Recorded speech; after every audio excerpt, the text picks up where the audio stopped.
संतरे बेचने वाली बूढ़ी अम्मा की कहानी, जिसके पास एक नौजवान लड़का हमेशा आता, हमेशा संतरे खरीदता और खरीदे हुए संतरों में से किसी एक को, उसकी एक फाक को चखते हुए कहता, अम्मा देखो ना, ये तो कम मीठा है।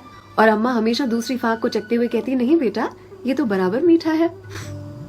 फिर भी यह लड़का बड़ी बेरुखी के साथ उसे खुले हुए संतरे को वहीं ठेले पर छोड़कर चलता बनता।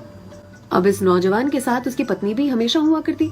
एक दिन पत्नी ने पूछा, ये जो तुम हर बार अम्मा के ठेले पर पहुंचकर नौटंकी शुरू कर देते हो, ये संतरा तो कम मीठा है, ये संतरा तो कम मीठा है। संतरे तो मैंने भी चखे हैं, बराबर होते हैं, लेकिन फिर इस नौटंकी के पीछे राज क्या है, चाहते क्या हो तुम?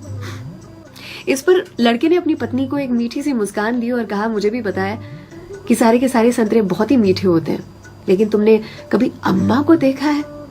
अम्मा इतनी गरीब है कि जो बेचती हैं उन्होंने कभी चखा भी नहीं होगा, इसीलिए तो एक खुला हुआ संतरा उनके ठेले पर छोड़कर आ जाता हूँ, मेरी ओर से उनके लिए। अम्मा के बाजू में जो सब्जी वाली थी, उसने एक दिन कहा उनसे, आपको पता है ये जो सरफिरा आपके ठेले पर आता है संतरे खरीदने के लिए, इतनी चिकचिक करता है आपसे कि आप नाप तोल में उसे ज्यादा संतरे दे देती हो।